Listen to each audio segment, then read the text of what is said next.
Morning, everyone. Hope everybody had a good weekend. Before we get started today, I just wanted to remind everyone that if you want to be able to interact and have a session with some of the stress relief hypsophodontids, to please fill out a liability waiver and submit it to the University Event Department, and to reserve a time slot ASAP. As we all know, midterms are coming up soon. So for today's class, we will be reviewing the content from Chapter 2, Section 1 of Dimensional Realities, which you all should have read and annotated for this past week.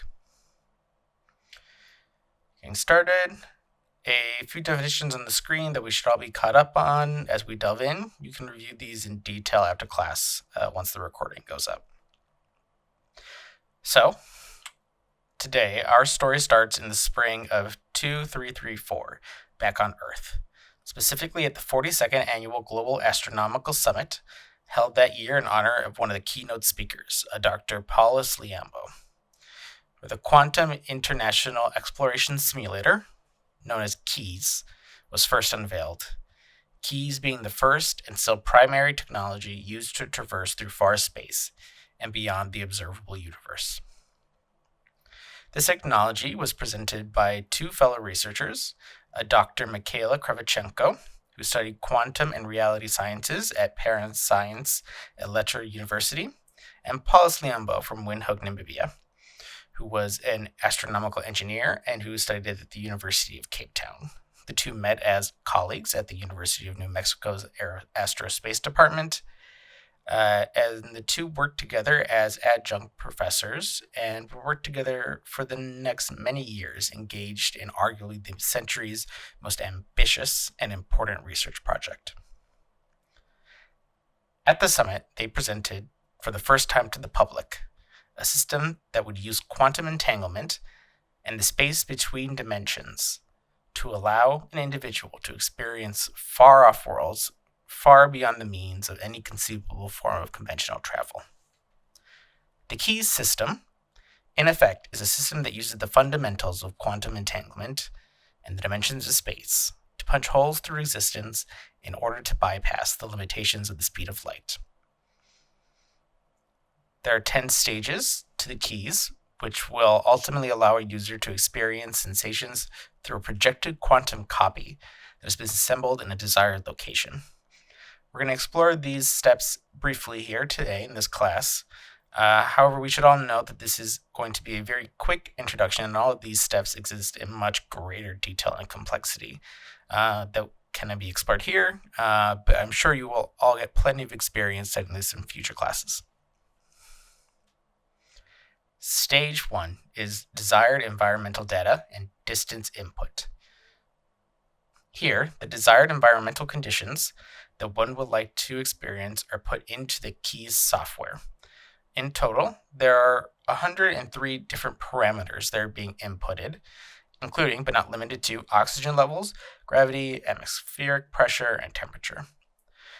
The direction and distance from the point on Earth where the signals will be sent to is also inputted, along with the desired radius expressed in light years of the quantum pulsar once it reaches the desired location. This is going to be explained in a bit more detail on the next slide. Stage 2 is the interspace quantum tunneling and EMP emission. A concentrated beam of direct electrons are fired within the main systems of the dimensional container. The beam stretches the 3 dimensions of space and eventually breaks into interdimensional pockets with a calculated force that allows the beam to create a quantum tunnel. With a length determined by intensity, at its end, the beam fractures in and out of space, releasing its pulsar emission, part of which travels down the quantum tunnel back to the receptors in the KEYS, providing data on the local conditions. Following receiving this data from the pulsar emissions, AI systems analyze irregularities in the data, which is then used to create a map of signals and strengths that can be correlated to different aspects of the environment, such as oxygen levels and gravity strength.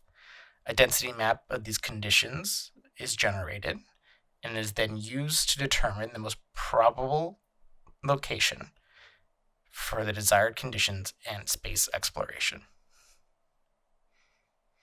The process then returns to focusing on the resources back at home. The designated traveler's biometric data is collected down to the atomic level, collecting the exact positioning, spin, and quantum state of over 7 times 10 to the 27th atoms. This information is then condensed and stored on specialized atom memory units.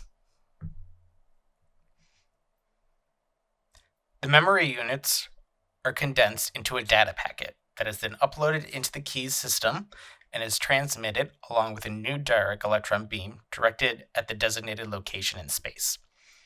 Inside the packet is a code called the execution directive. Once the data packet breaks back into three-dimensional space, the directive begins to unfold the data packet.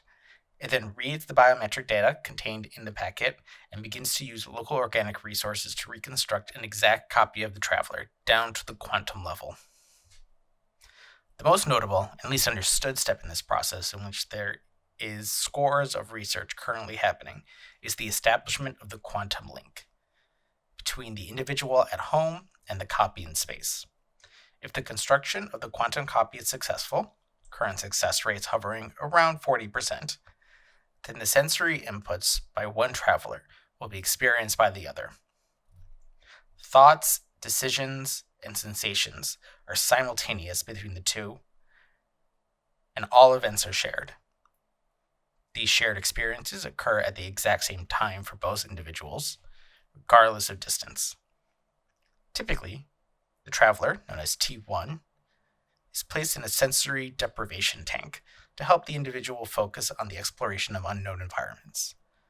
The exact fundamentals of the physical laws are still not well understood, and a lot of research is currently ongoing. Opportunity for many of you as you continue your scientific careers.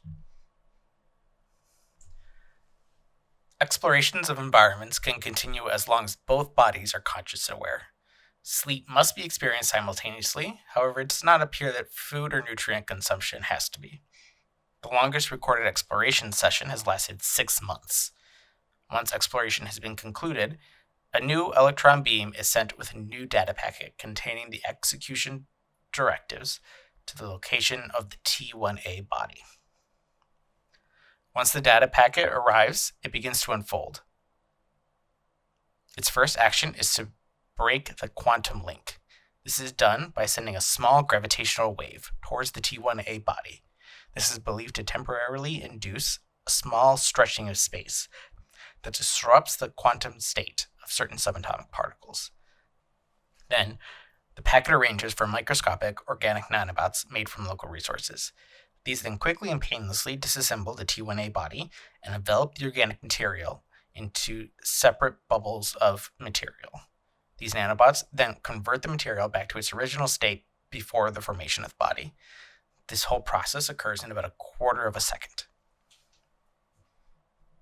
Okay, well, that wraps up today's class. Next week, we will be discussing Hugo Viklund in detail, the man who holds the title, being the first to successfully use the keys system.